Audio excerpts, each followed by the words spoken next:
In the wake of Trump's executive order denying the existence of trans people, I'd like to share the story of Marsha P. Johnson, a major cultural icon, fashion icon, LGBTQ+, and civil rights activist. Welcome back to Bay Area Housewife of True Crime. I'm Audrey, former paralegal turned stay-at-home mom who loves true crime. I like to tell the stories of the real cucuys and lloronas of the world, while also honoring and amplifying the lives of those we've lost. The cases I cover are wild, topics may be triggering, viewer discretion is advised. The people mentioned are innocent until proven guilty in court. Grab your hot Cheetos and let's dive into the life of Marsha P. Johnson. This Virgo queen was born on August 24th, 1945 as Malcolm Michaels Jr. to Malcolm Michaels Sr. and Alberta Claiborne. To distinguish her from her father, she was called Mikey, her dead name, by her family until her death. She was raised as a boy, the fifth of 7 kids, in Elizabeth, New Jersey. She said that growing up, and I quote, gayness was just a dream. Her dad worked as an assembly line worker for General Motors, and her mom was a housekeeper. As a family, they attended Mount Teman African Methodist Episcopal Church. She started wearing dresses when she was just 5 years old, but stopped after facing bullies in her neighborhood. She was also a victim of rape by another boy a year older than her when she was just 12 years old.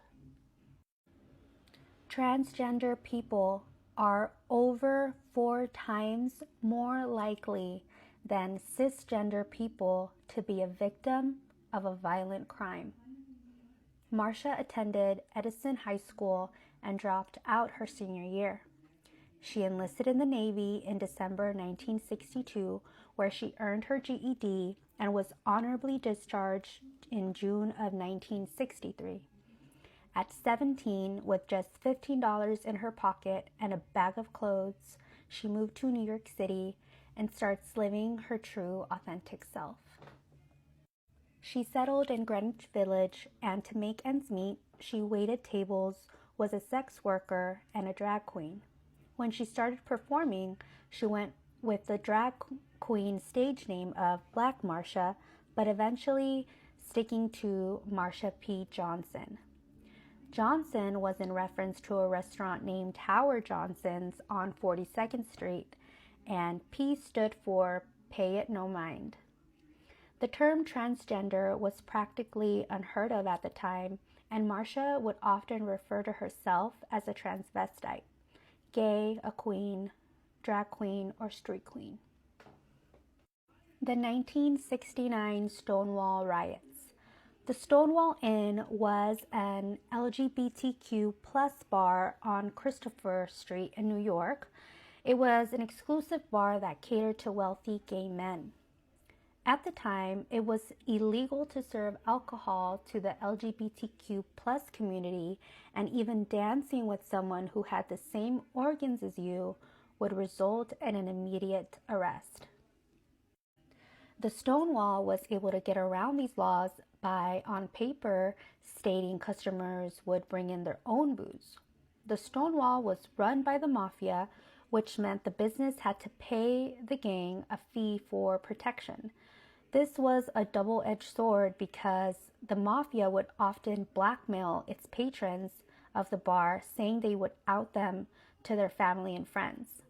The term out them is when someone tells someone or others about a person's sexual orientation or gender identity without their approval.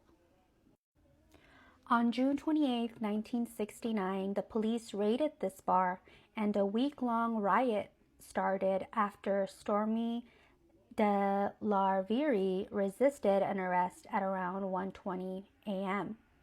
There is a heated debate around who threw the first rock at Stonewall. Although she may have not started the riots, Marsha P. Johnson arrived at the bar around 2 a.m. and she did indeed throw a shot glass at a mirror and yelled, "I got my civil rights."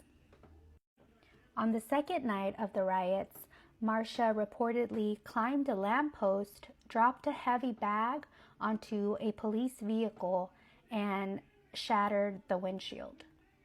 On the first anniversary of the Stonewall riots, Marsha, along with many other LGBTQ plus members and allies, marched at the first Gay Pride Parade in New York City on June 28, 1970. Expressing your true identity could lead to an arrest for sexual deviancy. Marsha was arrested many times and reportedly lost count after the 100th arrest. In 1970, she told interviewers that she was undergoing feminization hormone therapy with hopes of getting gender-affirming surgery. Just to give you an idea of what they had to go through in those times to get this type of treatment, I want to add what Victoria Cruz, another LGBTQ plus icon, told Vanity Fair on October 3rd, 2017. The article says, through a friend, she found a doctor on 28th Street who gave young trans women hormone shots and pills, monitoring their breast and hair growth. He was a pioneer, she says fondly. Once I started looking real enough, I started going to bars and hanging out. Marsha P. Johnson and Sylvia Rivera founded STAR, that it stands for Street Trans Action Revolutionaries. Sylvia Rivera is another icon, LGBTQ+, and civil rights activist, a fellow Latina. STAR was a path-breaking, well ahead of its time, revolutionary organization. Sylvia and Marsha were mothers who worked tirelessly to provide a safe housing, clothes, food, and much-needed emotional support to thousands of youth. At one point, this shelter took place in a trailer, and a truck driver who supposedly didn't know it was filled with 20 or so youth reclaimed it and drove off with it. Sylvia and Marsha were coming back from the grocery store as this was happening, and like any mother would do, started yelling in horror for the kids to get out. Thankfully, most of them managed to leap out safely, but one woke up to find herself unknowingly on her way to California.